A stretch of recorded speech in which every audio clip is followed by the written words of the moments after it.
Well, Marty, as you saw, just flashed that he's still having technical difficulties. No, I'm back. I'm Oh, you're back. back. There he is. I Okay. just got back, and Okay.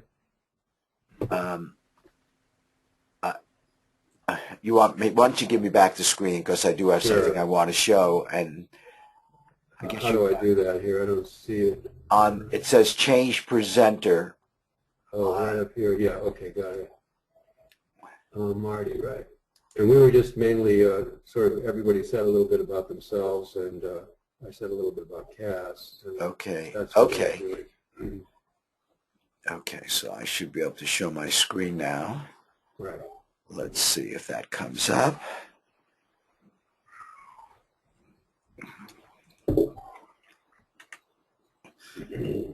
Okay. Are you seeing my Excel sheet? Yes. Yes. Okay. Very good. Okay, good afternoon, and I guess for some of you it's a good evening. You'll have to forgive me. I have a bit of a cold, so I probably sound a bit funny. But I think we should do just what we said we were going to do and focus totally on the kind of groups that app has and see if we can start new ones and just talk all about that. I am recording this so others who can't be here today can listen to it to potentially join some of the groups. Okay, so here is a list I made. I'm not sure it's quite up to date. It's just from the information I had, which shows the group, shows the days. Now, as you'll see, these first few are mine, and that's because I just, with the workshops we were giving way back when we started, I guess, I don't know, a year and a half ago or so, I was getting different groups from workshops and webinars, and they would start on different days. They started out being sports, but, and the protocol was originally, I think one ARV from the beginning, and then I went to this winning entanglements. And I'll just tell you a little bit about that, just, you know, as part of the record of what the groups are, and then we'll go on to other people. I'm now trading Forex with a 30 pip approach.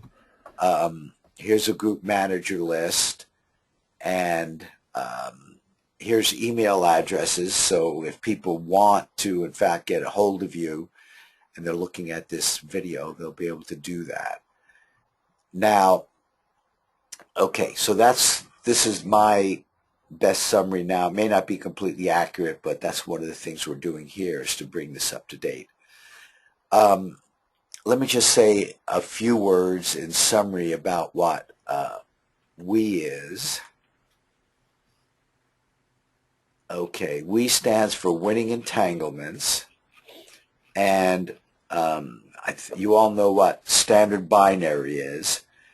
The WE builds on unitary ARV where there's only one target, but the idea here is to have two targets, one which represents each side of a binary event. 4x up down, like sports, say over under, team 1, team 2. And so what you really get now are you generate two precognitive transcripts for each of your coordinates. But the very first thing you do is judge it against the winning side, which is one target. So this is different. In binary, as you know, you generate one transcript and judge it against two targets, though I've talked enough now to people to see that Akish, anyway, also has one target. So he'll talk about that in a bit. Now, the one target is chosen randomly, and it becomes the winning side. So it's chosen, there is no second target for a while. And in the original approach, the second target for the other coordinate was actually chosen after the event. But several people said, you know what, they'd like to see this other target, which is associated with the other side, as opposed to the winning side being whatever actually happens once the event occurs, up or down. And so there is a target associated with the other side. So there's now an option to do it either way. This approach, as opposed to one we're going to hear about later where it's 3 people, I have moved in the direction of self-judging. This can all be done by the person themselves.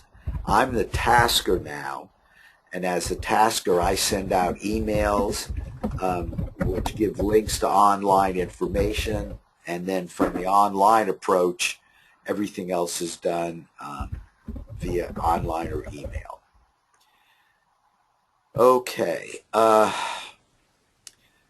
and the whole idea here is for viewers to improve their own personal capabilities, but then as a group manager, I'm looking at the viewer's performance, looking to get multiple viewers getting in the same direction, and so I really do look for a kind of a consensus. And even at the beginning, with 2 targets, 1 for each side, you're doing 2 transcripts, there is a personal consensus there, because you, in fact, often will get both sides of the prediction correct. Okay, I'm going to stop there. A lot of you have heard about winning entanglements. Some of you who haven't, I am an email person. You should always feel free to contact me by email or through the groups. Marty, I had a quick question on that one. Please. So do you have any, is this a new thing with the showing the other targets so early? Do you have any data about how that affects the bleed-through? This is relatively new. I would say we do not yet have enough statistical data, but as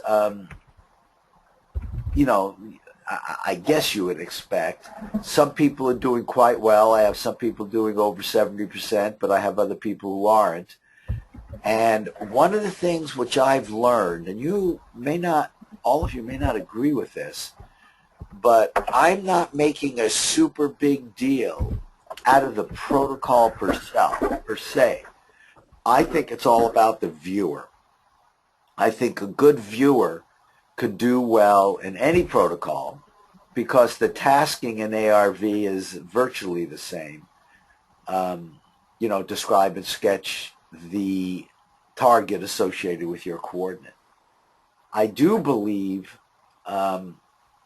it has some effect, especially if the people believe, you know, feels more comfortable and it resonates with them.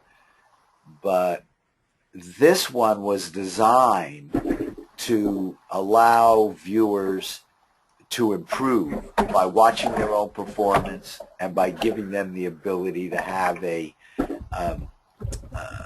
build up a consensus. You know, there's all kinds of evidence that when you go after one prediction more than once, you have a higher probability of success. You know, you wait for 2 out of 3 and that sort of thing. And here you get two shots basically at getting a good match. Mm. But I wouldn't say that there's data where I can say to you, oh, this protocol is the greatest thing since sliced bread. And frankly, I'm no longer, only because I've tried so many protocols over the years. I think the magic is in the viewer, not the protocol. Within limits, I think the protocols, you know, can give you an extra few percentage hit rate, maybe. Anyway, that's my personal view. I do not have data to support that. Thanks. Okay, any other questions on we? Okay, so let's just start going down the list. I don't think Chris is here, but I believe, oh, and I do have one sports group which I'm starting up. There's Scott. Is Scott here? Yeah, you're here, Scott. Yes. He's interested in doing sports, and other people have shown interest in doing sports. You know, I do think you do better when you're involved in something that makes you feel good. I mean, the same viewer doing sports, if that's what he wants, will probably do better than if he does, you know, forums. And so I'm now supporting that. So one of the we groups is a sports group. Now, Chris in the past has done sports, but I believe he has shown interest in starting CAS. So I won't say any more about the Verve group because I simply don't know where it's going to go. And if he wants more viewers, he's got some people in his group, as does Nancy, and I don't think Nancy is here either. Both of them work during the day. She also is getting involved in CAS. And let me just say another word about that. App, you know, the idea of app is to get involved in a group doing both the protocol and with people, with a group manager and other people you feel comfortable with. I don't consider any of these to be rigid.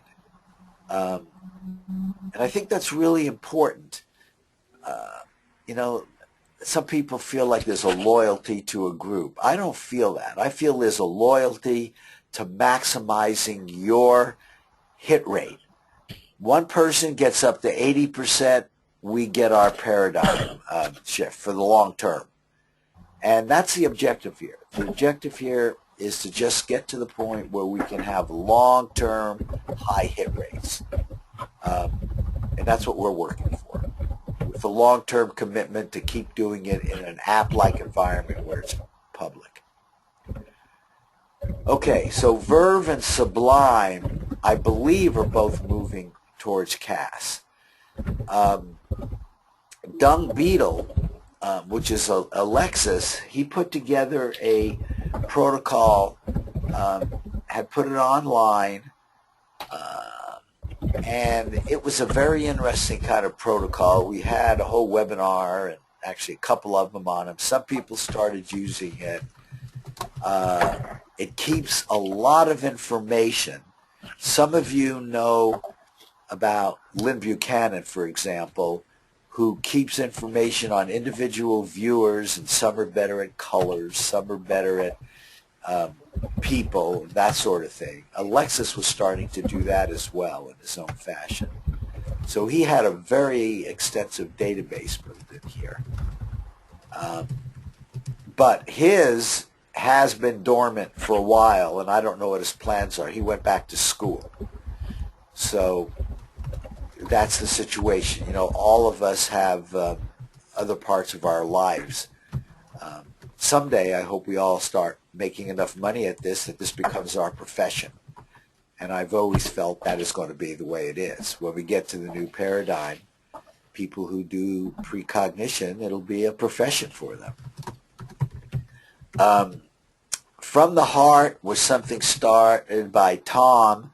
It is dormant, except he is doing it. Now, if you are really attracted to horse racing, you should contact him.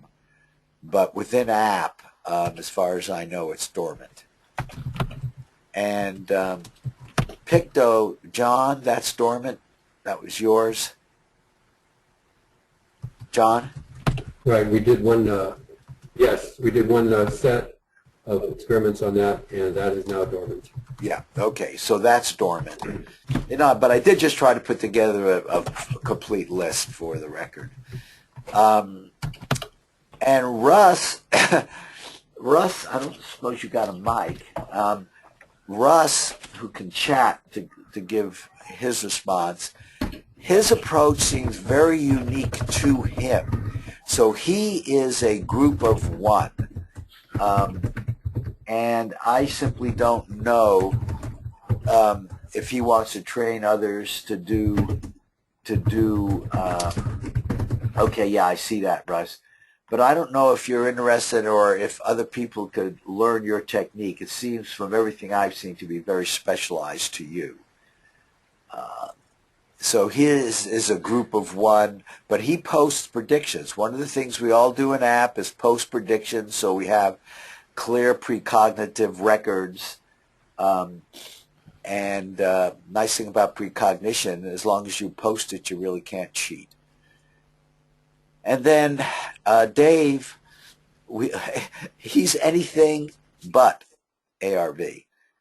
His group is called DirectSci, and he's got people in there that uses the pendulum. They read rose leaves. I don't even know what that is.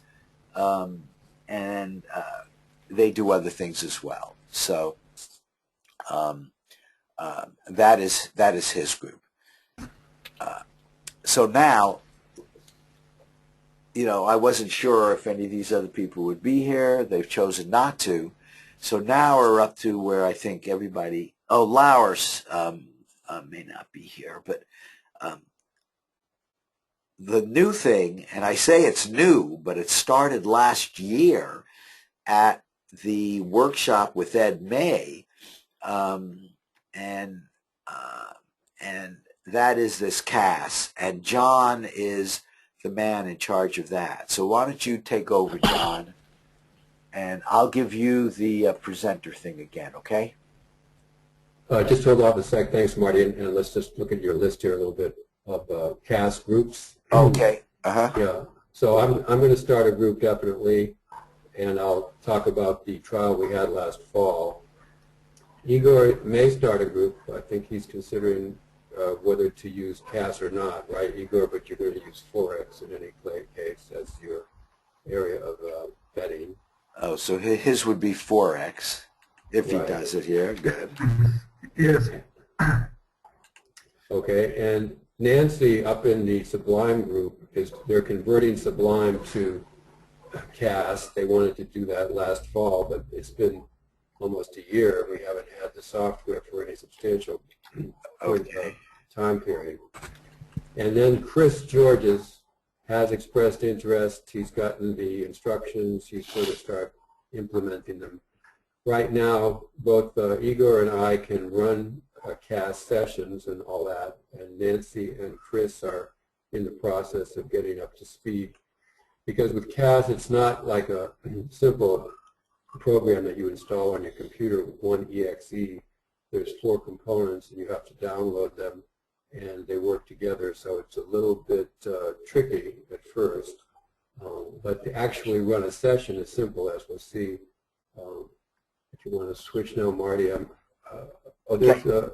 before you switch, about LAR and this quantum harvest, let's talk about that a little bit, if we could. Oh, you don't want me to switch you over to talk more about CAS? I do, but just let's talk about quantum harvest a little bit, okay? LAR's program. Okay.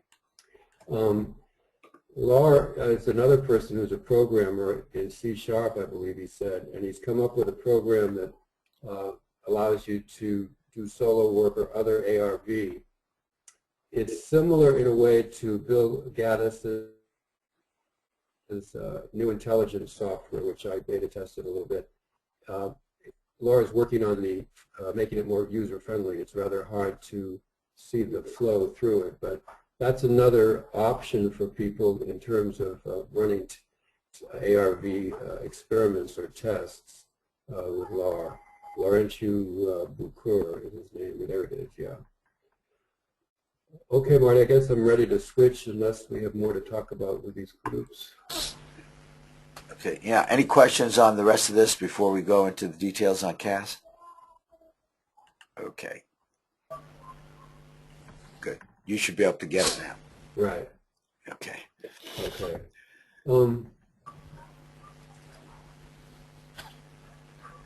So here's a spreadsheet in Excel that I used for some trials in the fall, 2 of them. And the first trial, this one here that you see on the screen, was, let me get this out of here. was conducted as closely as possible to Ed May's method. By that I mean, for example, I, as the tasker, did not do any viewing. The viewers are asked to view only one session per day when their day is up to submit a session. For example, let's see here. I made this print bigger so you can see it, but okay. So we had several viewers over here on the left, and I had a schedule, 5 or 6 viewers and 1 session per day per viewer, and only once a week per viewer. So it was 20 total games that we looked at, and it took several weeks. And as I say, this particular Cass Oak series, I call it Oak because we're in Oakland. I'm in Oakland, and that's what it'll be. The future series will also be called Cass Oak series. And I think at least one of the groups should try to be as close to Ed May's methods as possible. And I think we should encourage some groups, if they want to explore varying that a bit. For example, maybe having 2 or 3 sessions a day, maybe allowing the viewer, the tasker, to view himself more than I do and Ed May doesn't view at all. So the idea behind that is to reduce the feedback loops by not having sessions that are open and the viewers are expecting. And as you may have heard, the results from this method have been very successful with around 90% accuracy. We had 100% accuracy on the picks we made, 4 hits over here on the right bottom, but we had to pass 16 times, or 80% of the time, and Ed says that approximately 70% of the time they have to pass. So one goal would be to reduce the number of passes, since that is a slightly discouraging factor, but of course if you're going to have a 90% hit rate, that's a huge encouraging factor, because as we found, 60 to 65% seems to be almost like a natural barrier or hump or limit or something that ARV efforts get to over the long term. So that was the first trial we ran. And again here, CAS stands for Computer Assisted Scoring. We always give credit to the Laboratory for Fundamental Research, Ed May, and the Cognitive Sciences Laboratory. We can come back to this, but I'll just say the second series I ran, I said, well, let's try a solo series, because most viewers who do ARV, I think, do a solo work.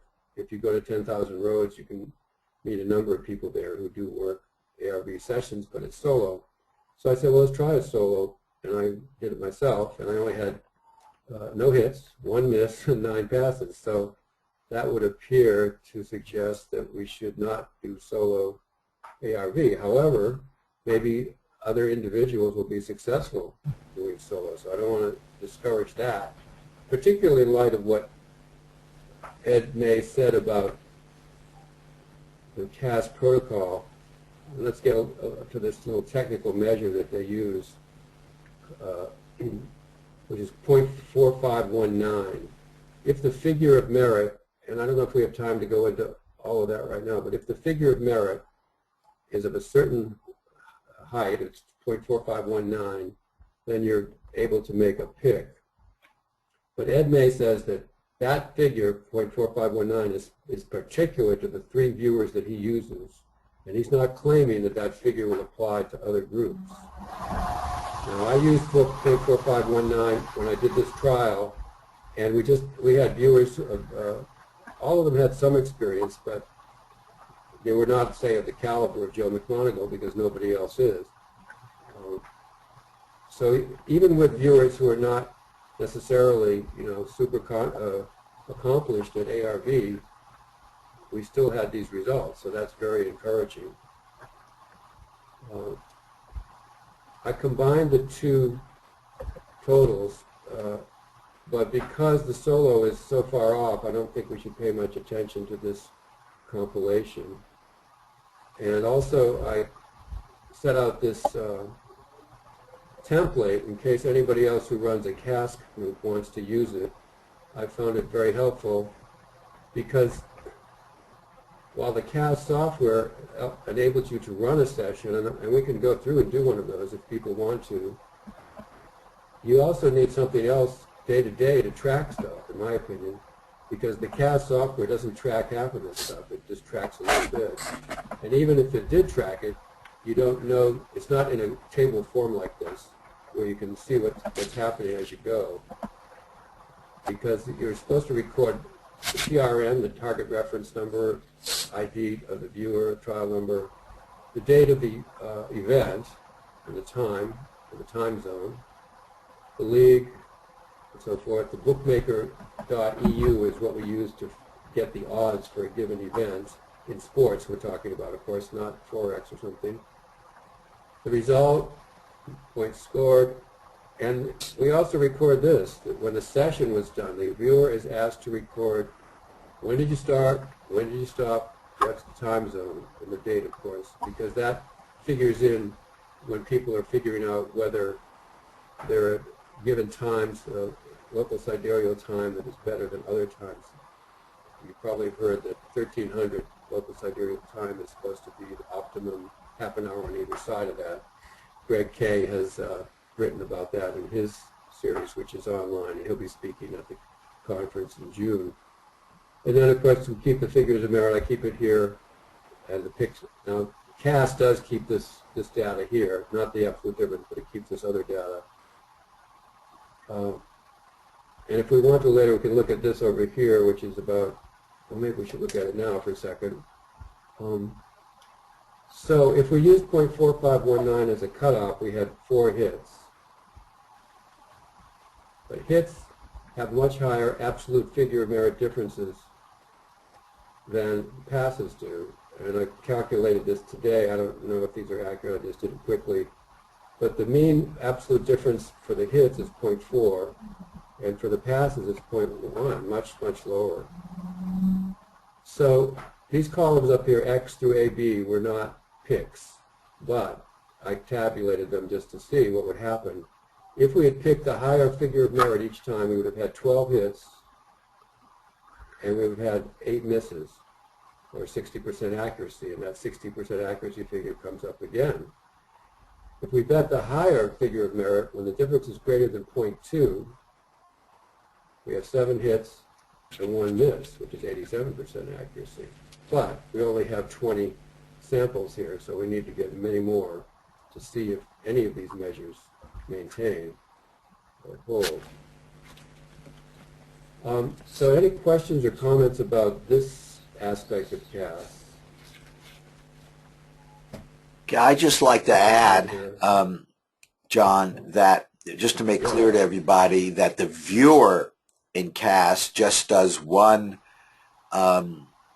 transcript given a coordinate in a normal fashion, and then the group manager, John, the CAS manager, has a list of things that he uses kind of a slider, a 0 to 10 scale, to match against certain things in the transcript.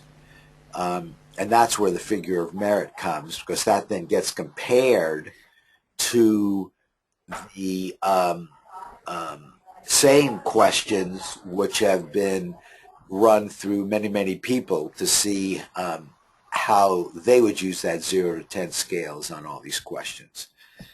So, and the computer does all that. So nobody ever sees a second target. The only target that is ever seen by human eyes is the one which is actually associated with the event. So, Right. I noticed that Russ has posted that it looks like he has 70% from 93 predictions with 30 passes since January 1st. So if I understand, Russ, you're saying you have 70% success rate, basically, of the picks made. I'm sorry, John, say that again. Who had 7? Russ typed in a little window here that he has, not using CAS, but using his own system. He has Oh, I see, yeah. 70% with 93 predictions and 30 passes. Right. So he has accomplished a 70% rate, which is on our way to 80% and 90%. That's great. Well, and that's exactly right. And one of the things I'm encouraging Russ to do, and he did it today, since he's a group of one, but imagine if with his 70%, he does the same predictions as another group, like mine, for example, and we go in the same direction. Now I want to track whether or not we do much, much better. We're going to be able to do all that stuff, and that's how I think we're going to get to 80%. Though an individual, you know, I mean, come on, individuals can get to 80% as well. I don't see us really being limited. So, Right. okay, John. I'm going to close this down, and then I'm thinking maybe we can show at least part of a CAS session. I don't know if we should show the photos, because viewers, it's better if people who are going to view in CAS groups are not familiar with the photos, although after you take part as a viewer, pretty soon you get a sense of what those photos are like. What do you think, Marty? Should we show a CAS? You're asking my opinion? My opinion is you should not show them. It's kind of front-loading, and as they get into CAS, you know, there are plenty of pictures, so it may not be a serious issue, but it may be. You know, I think time will tell. I don't know how those guys who have been using it before, and what did Ed May get from his viewers? 85% or something like that? I think it's varied, but it's between 80 and 90%. And but it'll be interesting to see what happens for the long term, because even they might have some effects if they've seen too many of the pictures and they start getting repeats and stuff like that. What I think we can do, though, is show part of a CAS session up until the photo display, and then we'll stop. Okay, good. Yeah. So people who are not, Igor and I have seen this, and Marty, you've seen it too probably, but I'm not sure if others or people who may be watching the tape. So here we go. So you create a folder on your desk called CAS, and there's instructions to do this. I called mine CAS Ed. Actually, Ed named it CAS Ed. I'd say click that, and we have the targets, which we won't look at, but there's 12 categories of them, 12 groups. There's the Access database, which is downloaded. And then there's the CAS-EXE, which, so we double click that. It's very slow to come up on my computer anyway, but it does come up. Excuse me. I'm not sure if it's faster on yours, Igor, or anybody else. It's a little slow, but it takes 5 seconds. Yeah, it's clearly taking longer for me, so I don't know what's going on here. Let's try it again. It's been working fine, but it may not work here.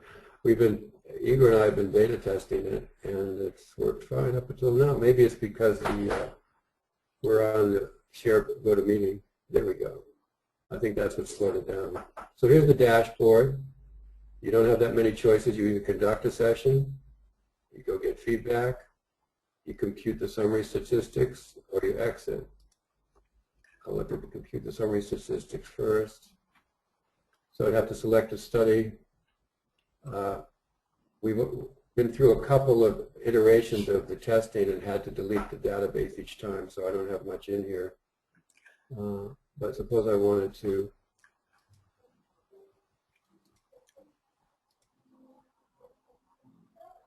it's going to be slow again. Okay, so I would just click in here and save it in here, and that data in the CSV form would be used by Alexis later on to compile the overall stats for CAS for APP.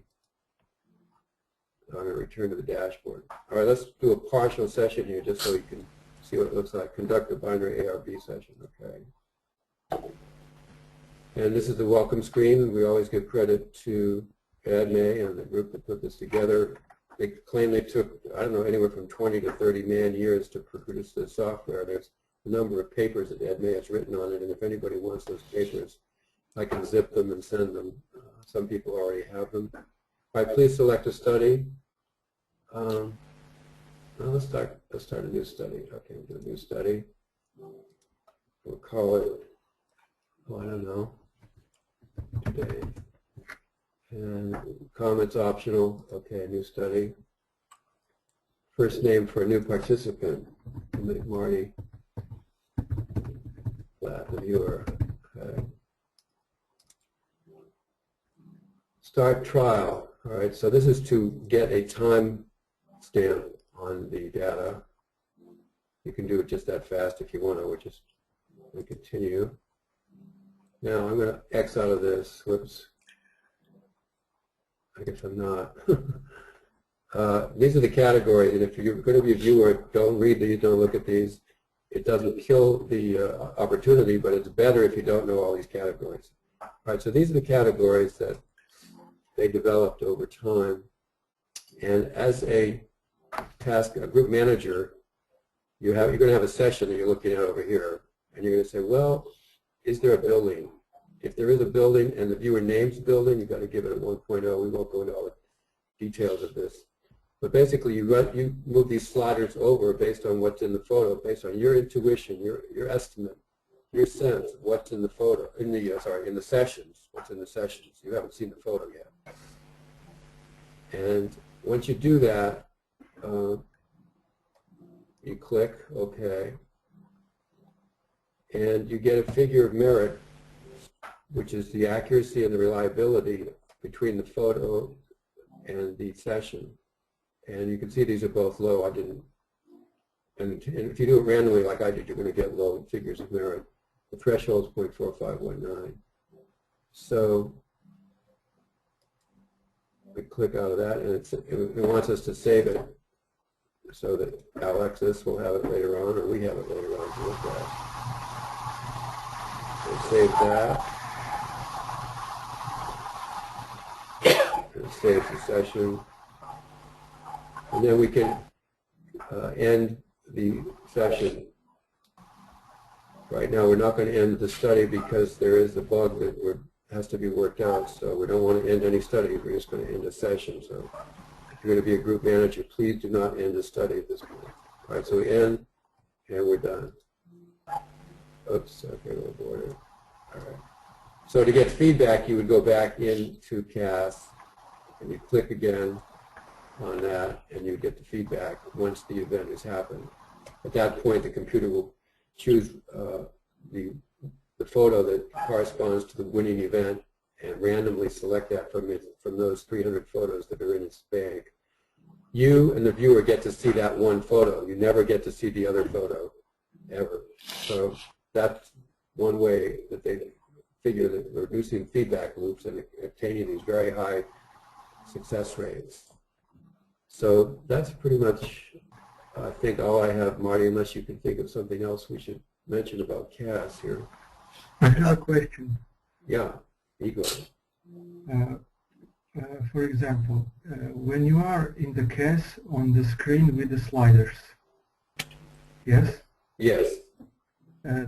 You have to have the transcripts from the viewer, then you judge that transcript, and you score that with the sliders, right? That's correct. Okay, but first, as a prerequisite, you must in some way generate coordinates first for the viewers, right? Right. And then how you associate these coordinates with the pictures in the CAS that CAS shows you? Well, you have to write a queue too, which we haven't gone into here. I don't know if I have one handy, but you could assign a TRN if you want to each trial, and then you write out what you want the viewer to focus on, the winning photo that they'll be shown, perhaps, for this event. And then you can use varied amounts of, what do you want to call it, psychic oomph to link the two. Marty has a lot to say about that. As I recall, John, Ed said that in CAS it's just A and B, so you have to associate side A with up and side B with down. And does that actually get put into CAS, or is that that's done on the side, and then you just tell CAS it's side A or side B at the end? At the end, yes, you do feedback in CAS, but you want to beforehand have all this information available. And just back on the cue, Ed May's method is simply to say, describe or draw me what I'm going to, what the result of this trial will be. He's very brief about that. Other people write more complex cues for various kinds of RV and ARV, but Ed is sort of like, view, damn it, there's a view. So, but we can look at specific cues later on. I don't have any queued up here, though. Yeah, no, but I think that's fine. Describe and sketch the target associated with 417, whatever you have there for your coordinate.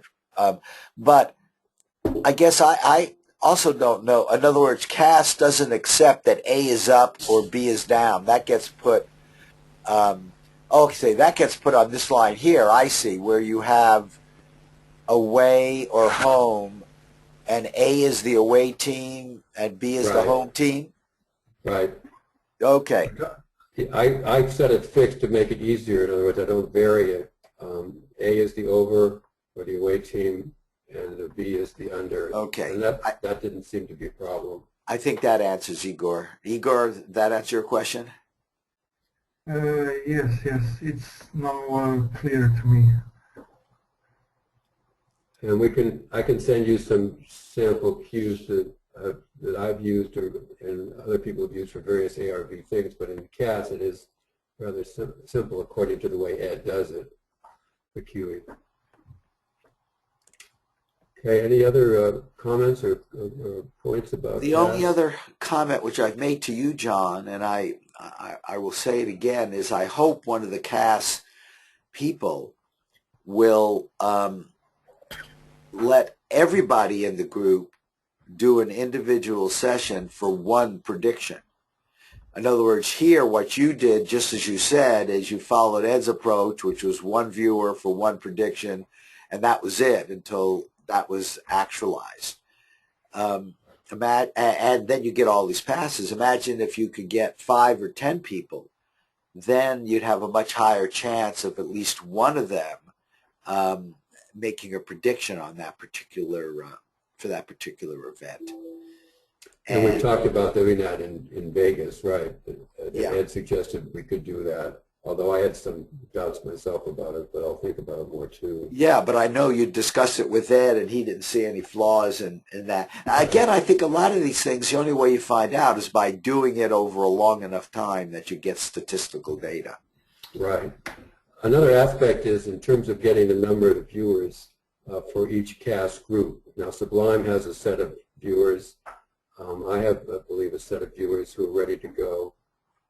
If there are more groups formed, we may need more viewers than there are in APP, in which case we might put out a call to some of the Facebook forums or elsewhere for viewers, and that's up to the group manager if they want to have experienced viewers, new viewers, or whatever. But that's another aspect to make sure we have enough viewers for all the groups that we would like to form, because we'd like to have, we thought we were going to have 5 groups. 3 people who expressed interest last fall haven't gotten back to me yet, Marty, so I'm not sure if they want to form groups or not. Okay, you contacted Mick. Yeah, and Chris and Bill. There was one other person. I'll have to go look up my list. That goes back a long way. Well, there was Bill, Chris, and Mick, I think, were the 3. Oh, there's a Chris Pienta. Right. Okay, so the 2 Chris's, right. Right. Mm-hmm. Okay. Well, I think that's great. I'm very excited about seeing how this goes. I mean, it may very well be that CAS is the answer in the sense of being at 80% for a long period of time or higher, and that'd be terrific. Absolutely. And we'll have the data to show it, and people can start making money.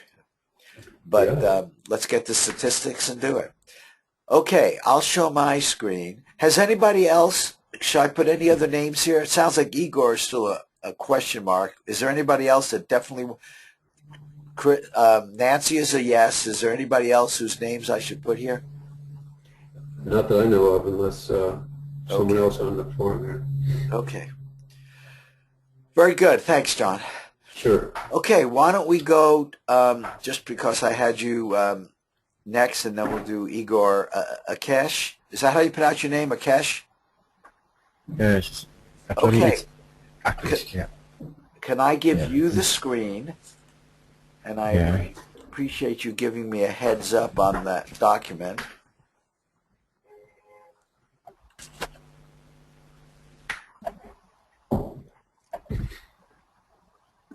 Okay.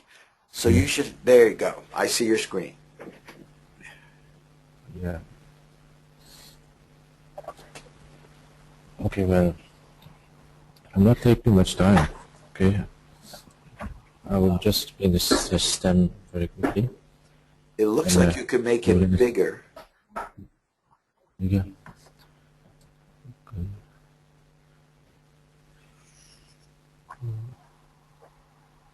No, I guess not. No, But, I made it smaller. Okay.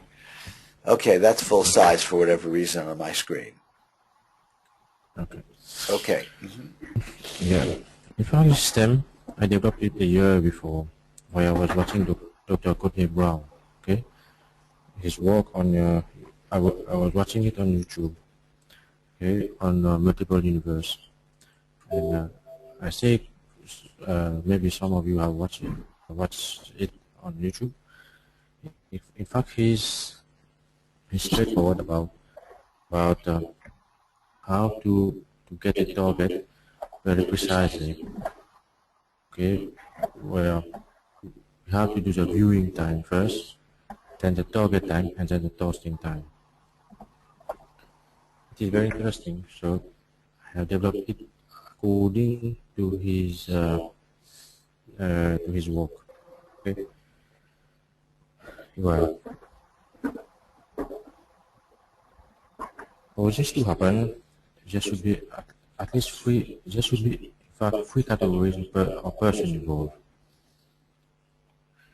The viewer, I categorize it by person one. Okay. The toasting plus judging, categorized by person two, and again toasting plus judging, categorized by person three. Why is there another one toasting?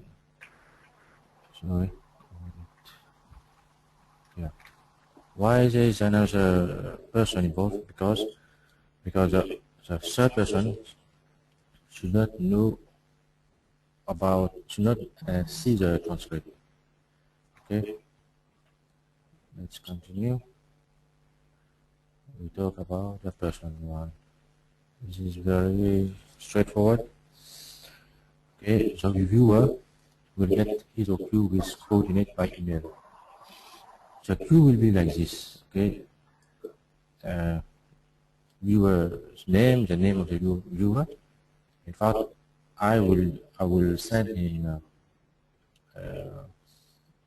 the queue by email, and it will be next reference site photo feedback with coordinates, okay, TON.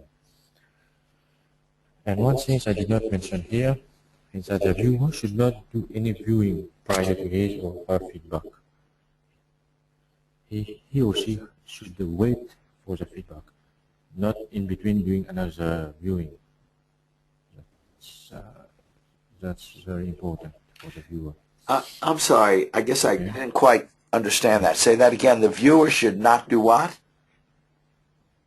Should not do any viewing, any remote viewing prior to his feedback. He or she should wait for the feedback. Okay. For example, if I give the viewer a task, I send him the coordinates, he or she should do the viewing and wait for the feedback. And not do any other viewing in between. No, not do any viewing. And that's what you Because- consider important. Yeah, it's very important. Okay. Because this can disrupt the future. You know, the future should be going like smooth. Okay? That's what John was saying as well. He believes that too. Okay. Now, this is very important. Now, I'm going to person 2, which is tasker plus judging. This is a bit tricky to understand, but a bit confusing also, but it's very important. And this tasking is not for the viewer, but for the third person, the third category, because the third person should not know any of the transcript, should not know what is happening, because this is future. So we have to give the third person something to know what to do, what's okay. This person, the second person, will select again without looking at the transcript. So for selecting a binary game, it does not matter to wait for the transcript. He can choose a game, a binary game, for example, and be a match with total point over or under, which is binary.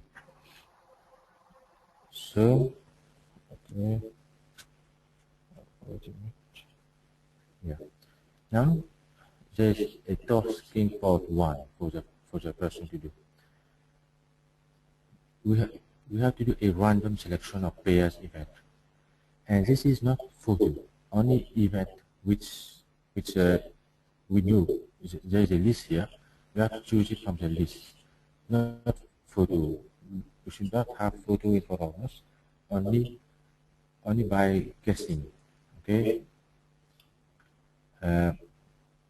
We do a selection of pair events with maximum difference and associate them with the outcome of a rolling dice. Okay, why a rolling dice?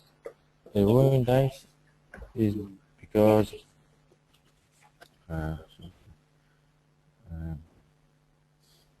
we have to do things very randomly. It is a random, yes, because random is future. You can't control it, so everything should be random. And the dice, okay? On the dice, there are 6 faces with numbers on it.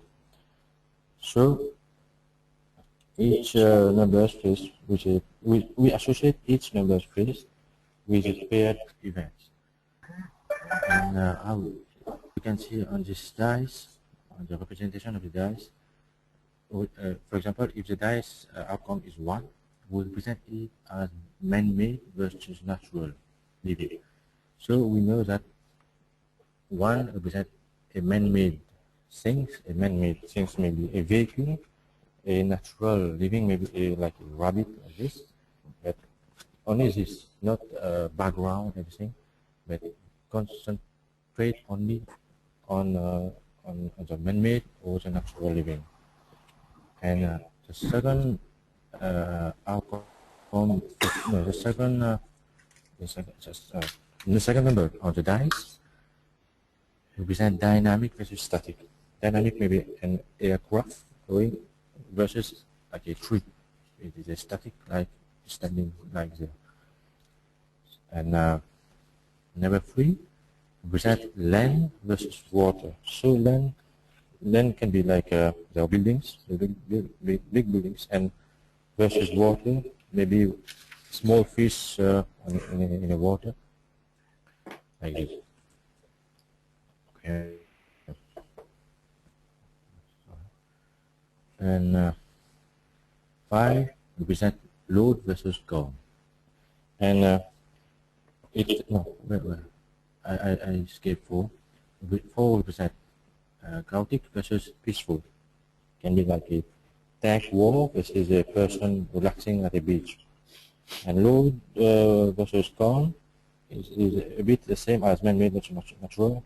It can be a very loaded thing versus a light thing. And outside versus inside, it can be a person in a sofa relaxing, watching TV versus like a cliffhanger. Okay.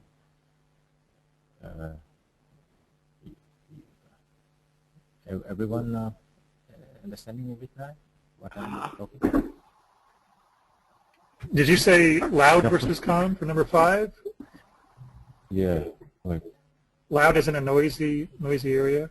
I missed it. Yeah, maybe like this. It should be very difference, a lot of difference between them. Calm versus loud. Yeah, yeah. I think yeah, it is gone versus now. Yeah, LOUD. So yeah. Sorry. Right. No problem. Okay. Then we roll the dice. For example, if the dice show number 1, okay, it is a man-made versus natural living. So now we know we escape all the other 5. We have only one aspect, is man-made versus natural living. Then we continue testing on 2. And this also will help the third person to know what you will understand later when I will show you. Okay, the tossing for person 2 is flipping of a coin. This is also a random things, a random event, like head and tail.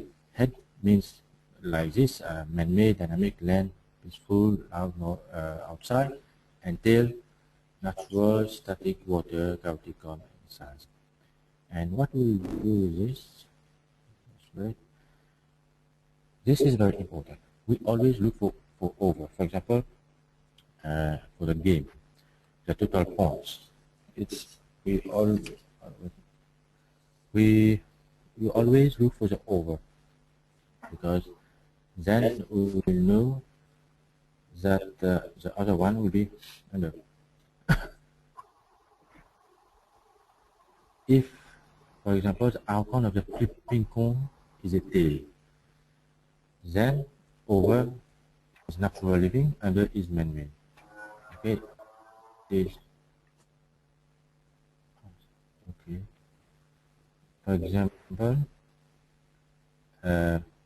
we are concentrating now on man-made and natural. We ignore all these 5, only man-made and natural. And when we flip the coin, it is a tail. So tail which is will become over, and man-made. I'm sorry, the natural will become over, and man-made will be under.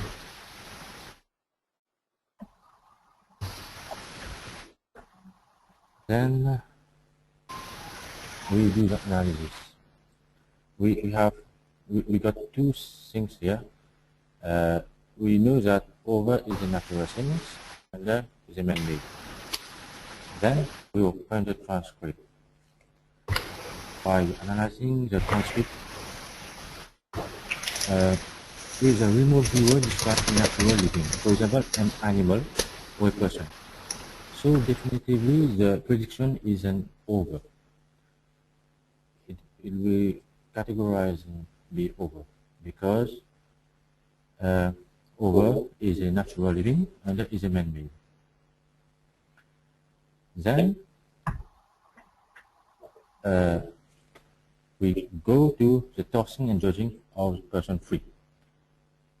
The tossing of person 3 is very simple. He or she should not see the transcript, okay? But only the outcome of the dice and of the coin. For example, outcome of the dice,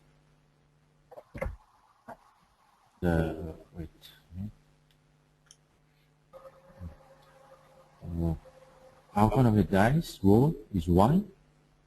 He just know it is 1 for the roll, because 1 represents man-made and natural, Right. and outcome of coin, which is a tail. So he or she will understand that it is a man-made versus natural living, and over is a natural living. Then person 3 will wait at the end of the match. If the outcome of the match is a total point over, then the person will search a natural living photo, for example, a dog photo, and send it to the viewer by email, which will be the feedback photo. And one thing, the person 3 will not get the prediction. You have to sacrifice it. You will not get the prediction, because this can disrupt the future, because in this system, there's going to everyone do his task as it should be. Okay, that's all. Okay. A bit tricky, but Very interesting. it works. Let me give you my first comment on this. This is very interesting. There is only one picture, but there are two categories. It's got a little bit of cast-like in it, in that the judge, I guess, person number 2, person number 3 doesn't do judges, really, as I understand it. Like person number 2 does the judging, really has to make a determination of which of, by that time, which of 2 categories the transcript is closest to. Do you ever get like passes? I mean, what if there's a little bit of both or something like that? Or does the judge always choose one or the other of the categories? Hey, you know what? If the remote viewer is really a good remote viewer,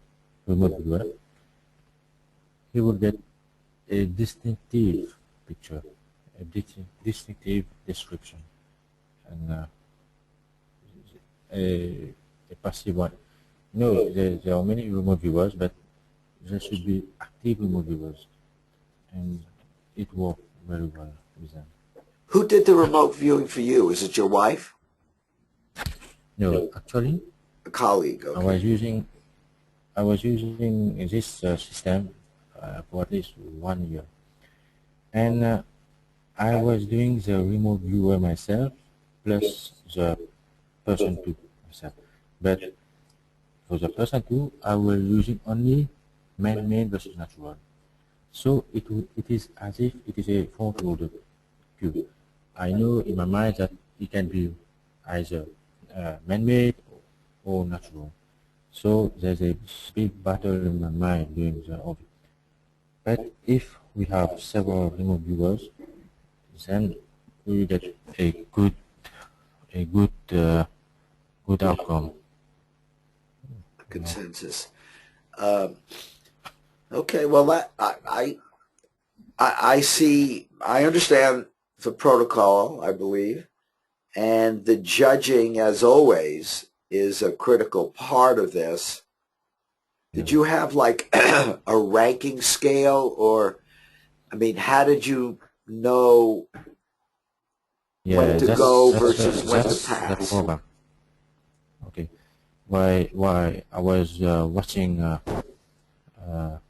this presentation, for example, the CAS, okay, the system.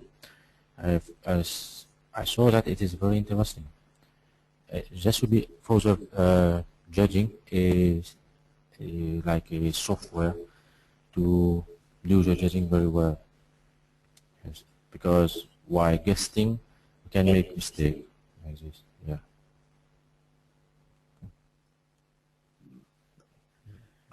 I have a question. It sounds like you're using 2 measures of randomness, if I understand, the dice and but which is fine, and I think that's good to introduce randomness. I guess one question I have is what your success rate has been with this. Okay. For the past 1 year, I was using it actually for online casino, online roulette casino. Okay, I categorize it like this: the red against black. Okay, but I put the red plus the 0 in one side and the black in another side. Okay, and why I was using it? In fact, it's the first time I'm showing it to the public. I was using it only for myself, and while I was using it for the roulette casino, I hardly pass 3 miss in a row. Okay, I hardly only pause a free miss. I'm always in the winning side, and I have to build up a like a like a how to call it, a betting strategy, not to lose my money, like a martingale system. And I get some profit with it. It works very well indeed. Could you say how many trials you did and what the percentage of success was? Okay, I've done many trials. Okay, many trials. And one thing is that uh, there is no degradation with the system because there's only one photo involved. But as I said, I did a remote viewing myself, so sometimes it is hard to do it because with too many remote viewing, I know that I'm doing a remote viewing which will be man-made or natural. So I battle with it, and the hit rate is more than like 80%, Great. and But, more than 80%. but you were 100%? No, why 100%? Not because I did not try it with another remote viewer. I was doing myself. And what But was your... if there are many remote, Okay. But you were not...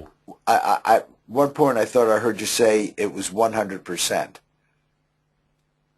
100% if He there said are a group. 80%. 80%. Oh, I'm sorry, I heard it wrong. Okay, thank you. 80%. Very good. That's obviously Yeah. very good. But Yeah. you But think if you there is think a it would be group, 100% with a group? yeah, I think so. Yeah. Wow. No, I know what I'm talking because these targets are very simple target, very simple pictures, not like a mountain plus a big ship plus water, everything. No, not not that.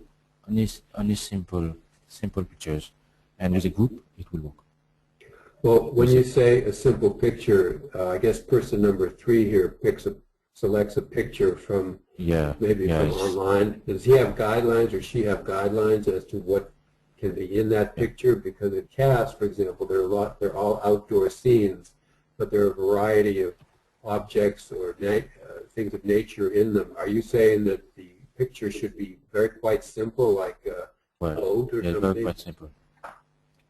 If for example, we are selected a natural living, and there's a bench there, a person walking. There's a bench like this there. So he will cut the bench and put only the person and put it like as a target. Okay, and it will work.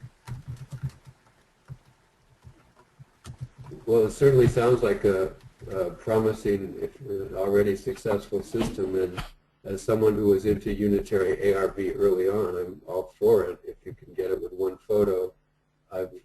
Marty and I have talked about that. Sometimes I think we will do our best with unitary, but CAS, which is sort of unitary in a way too, also has a high rate. So this is great that we're finally getting these higher rates of success coming in from some of these methods.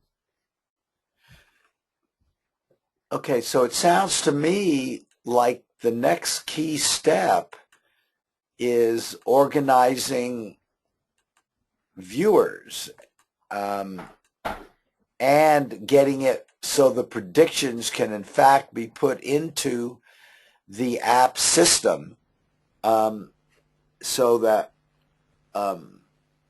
we can keep track of it all. And also some people may very well want to wager, but we definitely want to be able to get it in before the prediction. It sounds like you definitely want to do sports. You feel most comfortable with sports. So we do have to figure out how to do that. And one thing we'll do is just simply distribute this video, and hopefully people will contact you. This is actually the first time we're sort of doing this more aggressively. Up to this point, it's happened rather naturally. I had a question for you, Marty, or Yeah. just as far as the history of ARV outside the government. I thought Courtney Brown was one of the first people to organize thousands of people to do remote viewing. I guess he had a university that was to work with. Is that right historically? I don't think so. No. I remember hearing this of him back in the 90s, and he was doing huge trials with RV. Well, that's somewhat true. He taught my teacher, Prue, and at the Farsight Institute, the Farsight group in Atlanta, he had some of the early students who came in, including some who've gone on, like Simeon Hine, to have their own group. So it's true, he was doing a lot of work, and they had extensive trials, including ARV, I believe, to some extent, but I've heard much less about that than the regular RV. I just don't know if I would say he was the first. He did do a lot. The guy who started it is actually Stephen Schwartz. He started it back in the late 70s. He's the guy who invented it. Did some work in the Navy. That's actually reported in one of the books that these guys put together. That's why I said outside of government. Yeah, and I'm just trying to think. I mean, he may be. I just don't know.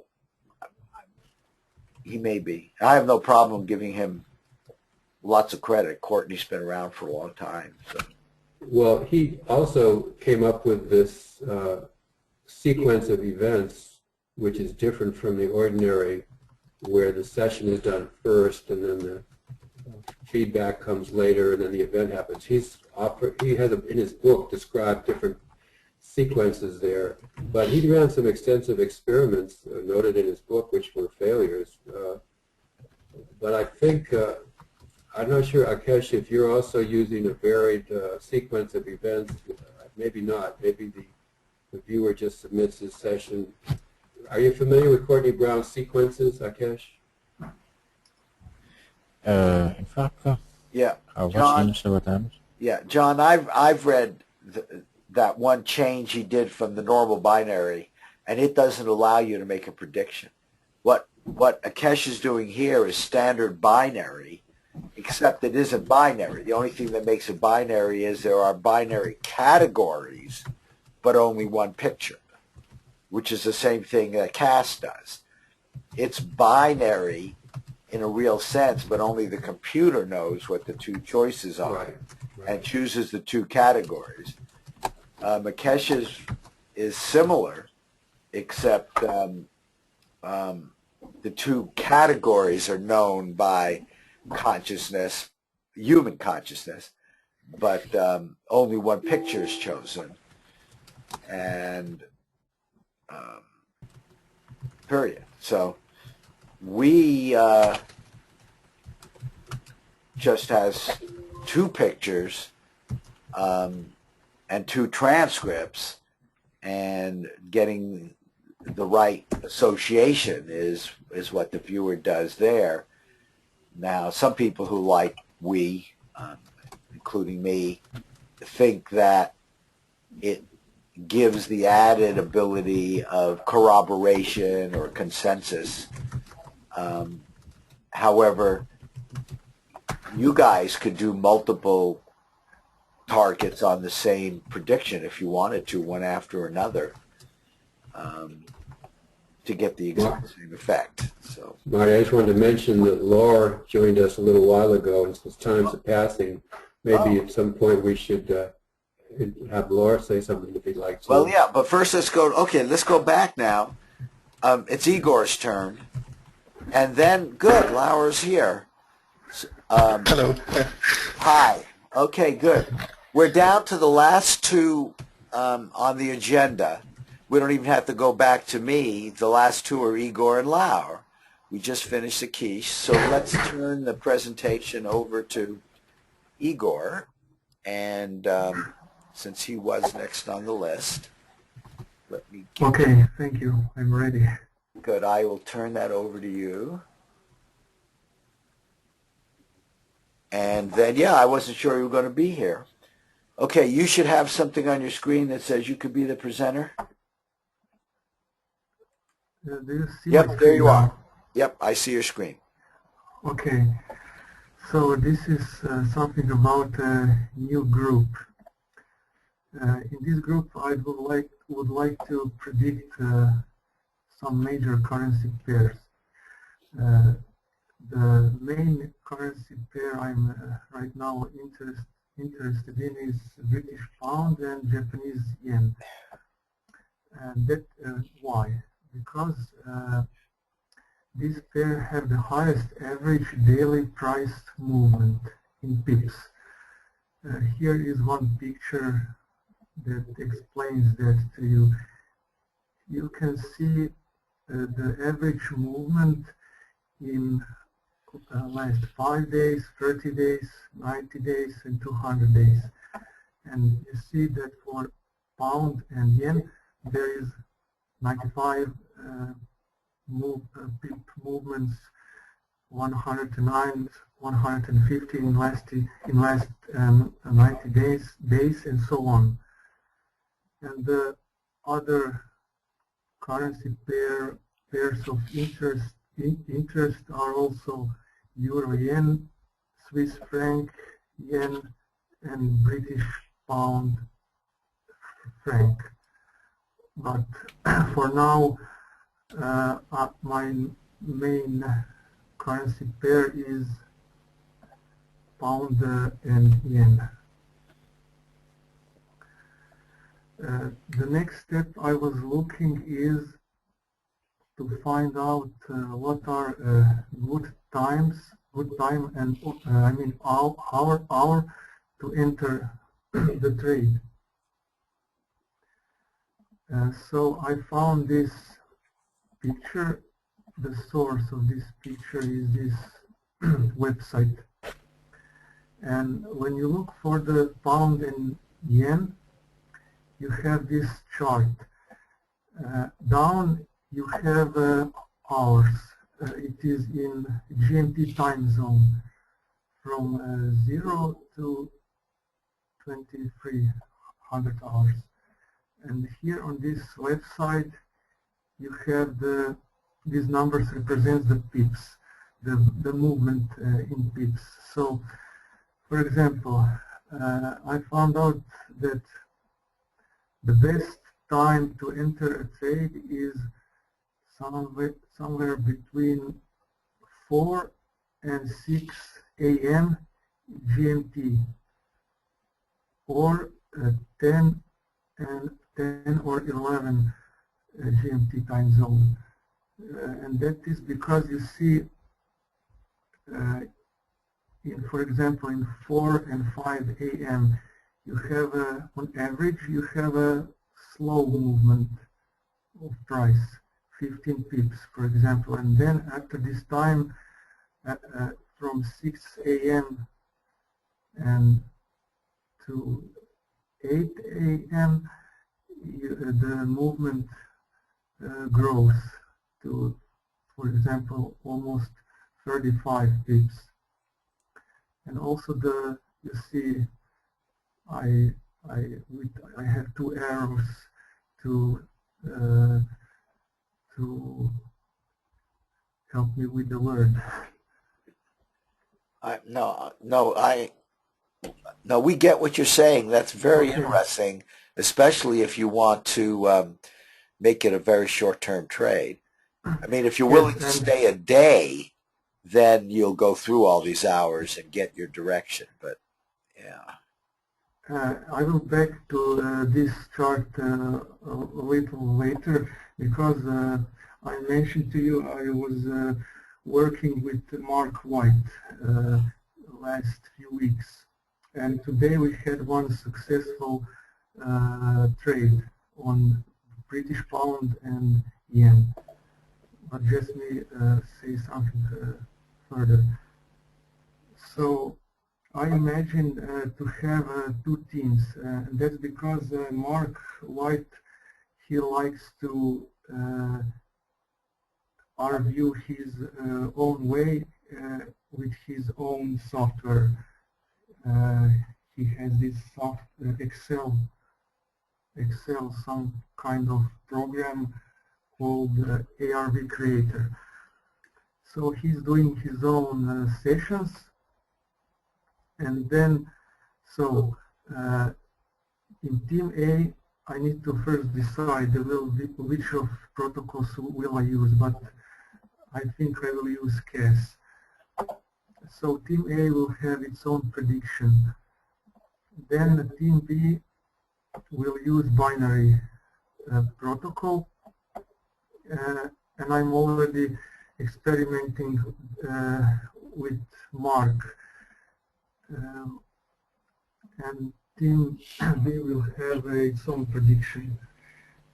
And then with those two predictions, I will somehow find a way to compare those and analyze, and then to make combined prediction.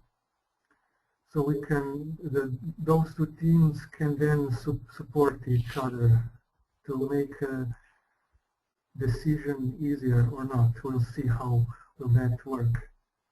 And to mention these experiments, last week we tried one pair, but we didn't have much trial, so we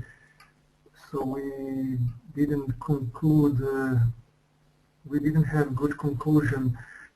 Will it be short or long trade? So, but this week Mark had like 4 sessions trials. I have 3 trials, and we concluded it will be short, and it was successful. And I entered this trade. It was 11:30. I entered 30 minutes before 12 o'clock GMT, when this big movement starts. And guess what? In 15 minutes the trade closed, and it was a hit. How many pips? 30 pips. You did 30, okay. You should know that we got a hit today too on your transcript with the euro. Sorry? And never mind. It took us a few hours, but we got a hit as well, and it was your transcript that did that. So it was good viewing. My transcript, I didn't remove the view for the group. Earlier you did, yeah, earlier you did. Okay, never mind, I'm sorry. Go ahead. Go ahead. Okay, that's pretty much it. And the next plan is to have one prediction per week, and with Mark I'll decide which day of the week will it be for the next week, and then we'll continue. And in the meantime, I have few people that are interesting to come to be part of the team A in the group, so I'll see more and hear from them, and we'll try to establish that. Okay. I like this CAS and the other group. You see the other group? Well, I guess it depends on how many people you have. But one of the things that crossed my mind is if one or more of my groups was to coordinate with yours, we could build on this idea of a consensus. You know, you're making a combined prediction. Well, do you really care if you would have 3, say, instead of 2? Sorry, 3? Let's say you had 3 groups. One of my we groups would do the GBP JPY. Okay. And if we did it for the same start time as you want to do, Okay. because I can't do those times being in the U.S., I guess you can do it where you are very nicely. Yes, I know. This is in the early in the morning, your time. Right. What I was doing today. But I guess I'm just thinking out loud here, because to the extent you start getting good hit records, I'd like this to become part of the Zulu trade precogger work to help the precogger hit rate. Yes, I can send you my predictions. Well, you may have to put it in. I may have to show you how, give you the passwords and everything to put it in, because they don't have the ability to put it in on time. You have to be there to put it in. Yes, yes. Anyway, I'm just thinking out loud. But I really like the idea that you brought in consensus here. So that's good. One consideration, Igor, is that, as I mentioned, the CAS protocol or method has about a 70 to 80% pass rate. So you might end up with the particular arrangement you have here of two teams, where Mark White's going to give you a prediction every week, but that the CAS might not be able to.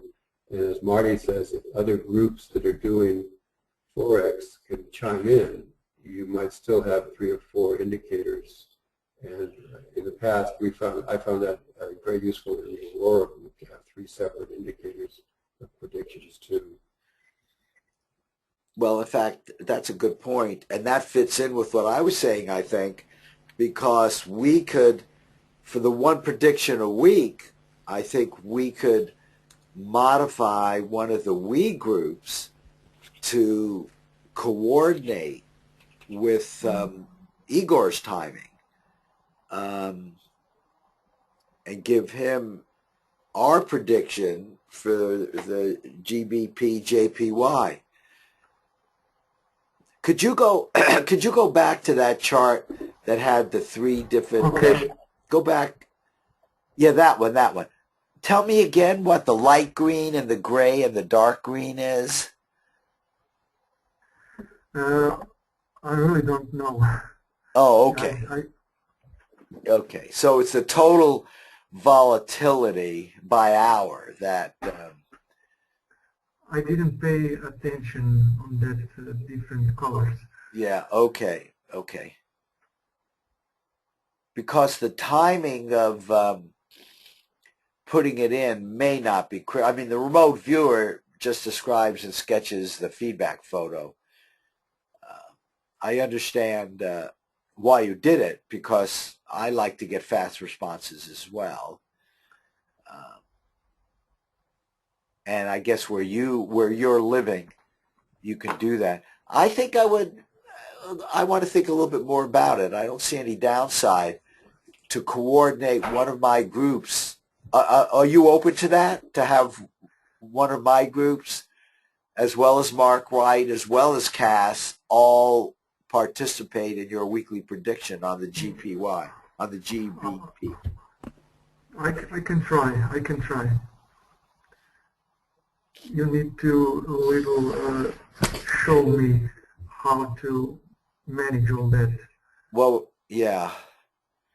Well, you've used Zulu Trade, haven't you? You're the one who turned me on to it. No, yes, I know, but I mean your online website and all that. Oh, no, I would just the way I envision it is that we would give you our prediction. And you would, so I would email you the prediction by some time, and then you would integrate that. You would integrate that. Yeah. So no, you wouldn't have to do anything extra. Yeah. I see. Yeah. The only thing extra is you would have to put in the Zulu trade.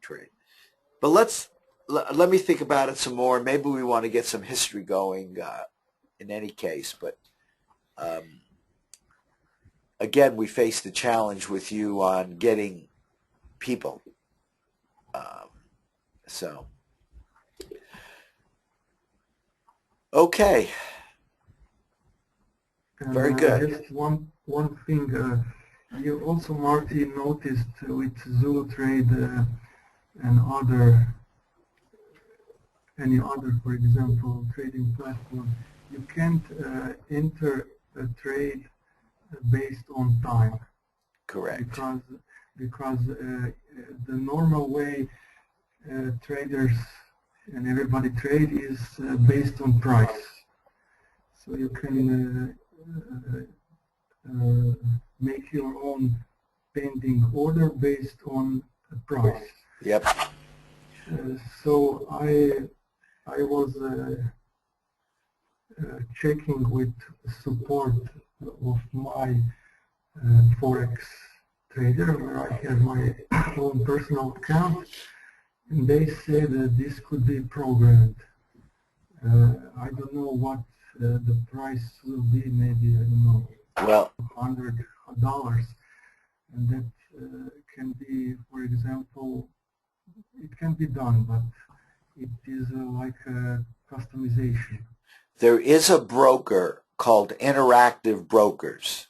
That's their formal name. Very, very big, $1 billion, and they do Forex, and they do have a start time option, which I've used. Easy to use. Problem with them is they're not connected to Zulu Trade. Yes. But they do allow you to put in orders which won't be looked. A market order could go in at a very specific time. Could you go up now just a little more on this day? Because I had looked at volatility with the tool I had, and it did not show these big differences. So I'm going to take another look at this, because even at the time I start, you're showing a dramatic difference between GBP, JPY, and Euro US dollar, which is what I'm using, a 50% increase. And I'm not attached to any of them. I'm a great believer in just ARV. I don't care what I trade, as long as it's binary.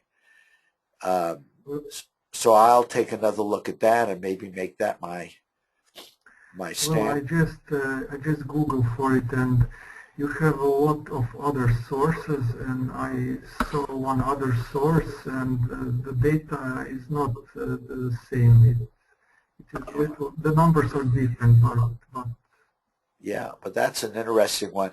I did find one that showed big differences, but it turned out, when I looked at it more closely, it all turned out to be due to reports. The averages were really driven by big one-day moves. Now, I'll have to look a little harder and see if that's the case here. I came up with an analysis on how often do you get more than 30 pips in a 24-hour period, and it turned out about 85% of the time the Euro US dollar did that. But I'm going to do the same analysis on the GBP JPY. Okay, I think that's terrific. Thank you. okay. Okay, Laura, let me turn this over to you now. Hi, Marty. Thank you. Okay. And let's see your presentation. This is great. Okay, you should have some. You should have something on your screen that says "Make me presenter" or something like that. Yeah. Now I think my screen is visible. I see it. Oh, okay, good. So I didn't get. I mean, I just joined this this session, this meeting. But I wanted to tell you about the trade that I did this week. So it was my first of a series of many to come, one ARV multiple trial projects. and it targeted today's price action of the oil contract. I use eToro as my broker, and one of they allow to trade commodities as well. I like oil because it has a large volatility in general, and I mean, just so you get an idea, from here to here, this is today's price action. It was crazy, absolutely. It was very intense. So what I did is on Tuesday and Wednesday, I did 5 trials, 5 1ARV trials, which is basically 10 targets, or 10 transcripts. I then judged them on yesterday, on Thursday, and my software Quantum Harvester built a probability distribution that basically said, okay, it will go down by 53% and it will go up by 46%. And based on each trial, it's trying to build a probability density function. So here on the left side, we have the probability density function for the first outcome and for down. And here on the right, we have for up.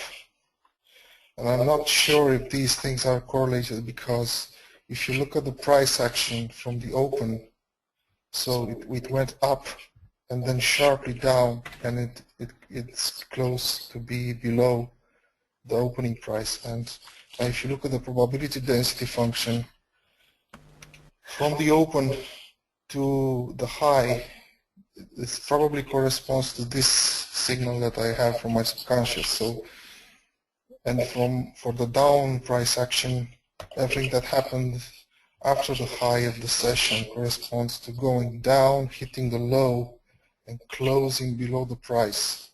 So this, I'm just speculating, purely speculating, but it's been, I mean, it was a difficult play to begin with, because the odds, I mean, the judging said it's a very low probability play, Yeah. Trade. But it's, it's one of the many projects that I will be doing over the next few months. And what I'm interested in finding out is there a correlation between this confidence level that we use for multiple trial viewing projects and the actual accuracy. And it's something that, to me at least, from a data analysis perspective, makes the most sense to try and find a correlation.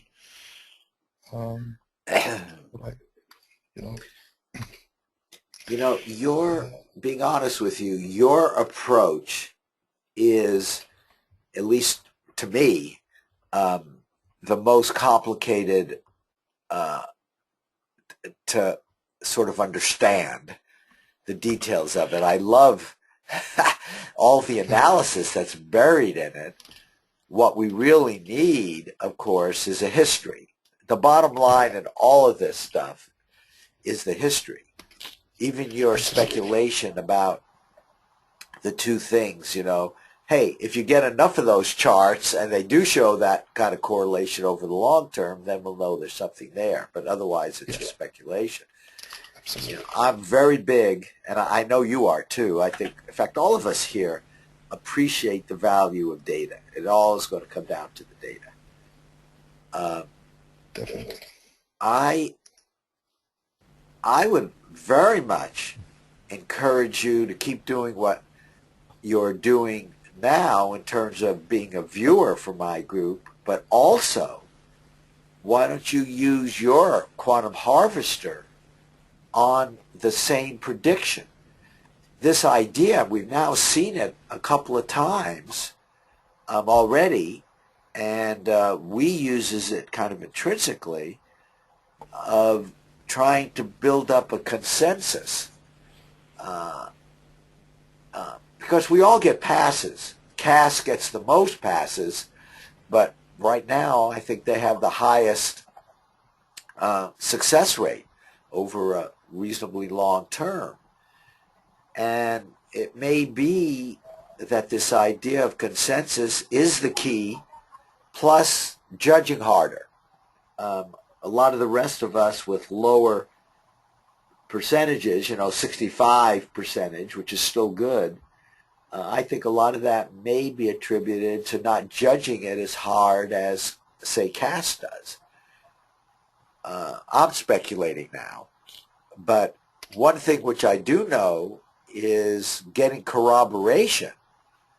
And why don't you use Quantum Harvester? And I suggest, I'd love you to use it on Forex. It's got high volatility as well. I've traded futures, so I understand the futures.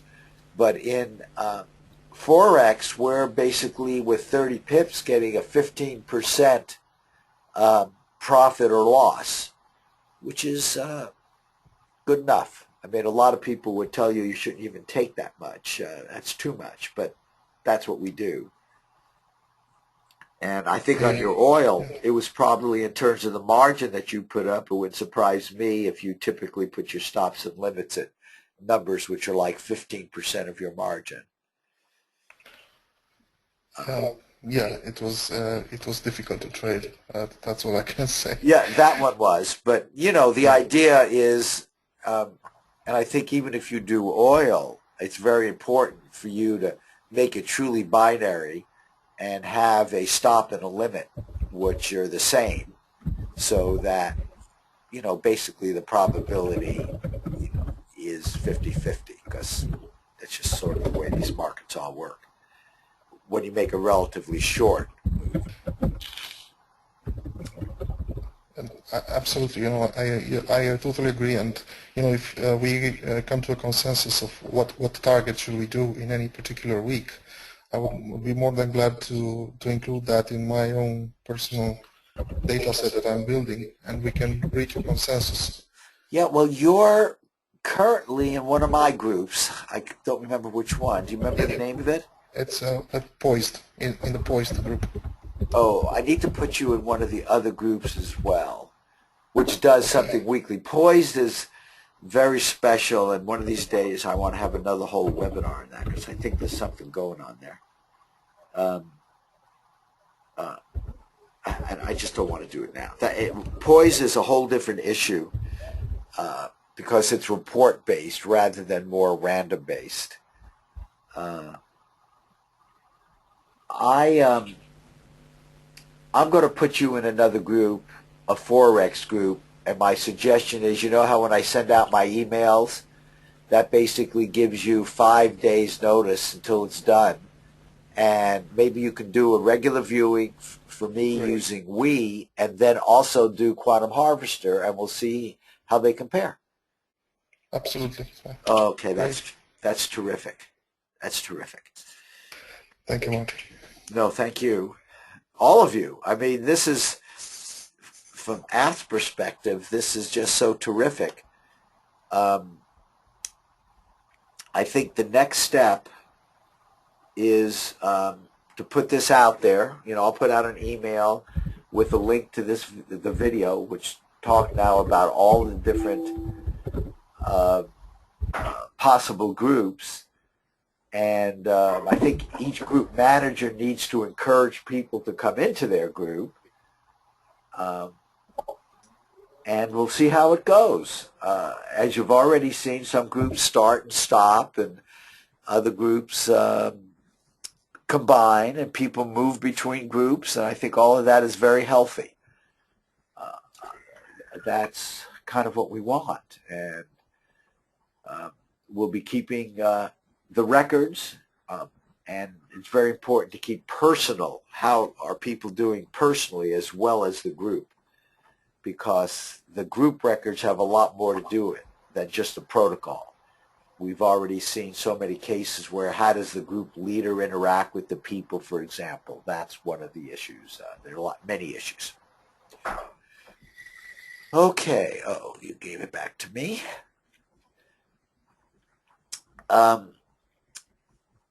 Okay, anybody else? Please, let's... I have a question I wanted to ask Akash. In view of Yes. the combined groups that Marty and Laura and you have been talking about with Forex. You're doing sports, and in the cast group that I'll be running, we're going to do sports at least for the first trial up until late June. And I don't know if you'd be interested in having combined picks from your group and ours too, although, as I say, we will have lots of passes, or if you'd rather just work on your own, which is fine either way. Okay. I need viewers. In fact, I think all start with viewers. Maybe if you give them some incentive, like, I don't know if here they do this, if we pay viewers to do viewing. What are your opinions about it? We haven't been paying viewers in the last 10 years. I don't know anybody who takes part in these kinds of groups and gets paid. If you make money, it's through betting yourself. But also, if you need some leads to try to find viewers, I'll email you and we can work on that. If you have your own, that's fine, but I'm on the social media a lot, and I know a couple of places where there are a number of viewers, and they may be interested in one of our different groups here. This is wonderful that we have all these groups going now, and people with a lot of technical ability getting involved. It's wonderful. Well, yes, we can combine what you're doing and what I'm doing, because what is important here is the judging things is a more important aspect here. Mm-hmm. So if you have a system like a software to make the judging easier, so you can do it. Okay, I'll email you and we can talk more about combining sports groups. And maybe Marty has a sports group too still, so we can look at that. Yeah. Okay, yeah, getting viewers, you know, it's so interesting because we're in an environment where we are somewhat viewer limited. But what I have found is even with just 2 or 3 active viewers, we do get enough predictions. But again, that's at sort of the 65% level. But attracting viewers is one of our challenges, and clearly that's what we want to do. Notice where we are, by the way, sold out for our Vegas workshop, and that's where we've been getting new viewers. You know, part of what we do there is we attract new people. They you know, get to get a great workshop with good speakers, as you all know, and then they become part of the app. And so that's how we've been growing our viewers. Generally, we get some from the social media, but frankly, most of them have come through the workshops and personal connections. Yeah. In fact, maybe we ought to give 2 workshops a year for that reason, or something like that, if that's possible, just to get more viewers. Okay. If you have the time, Marty, you put in so much effort to organize all this. It's just unbelievable. So. Well, that's true. Well, maybe webinars. Yeah. Webinars. We've gotten a fair. Actually, some of the people have come. New people have come in through webinars that we've advertised more widely, you know, than just this one outside of app. Right. Anyway, we have to think about that, but that is one of our challenges, is to populate the different groups. Okay, anything else anybody wants to add?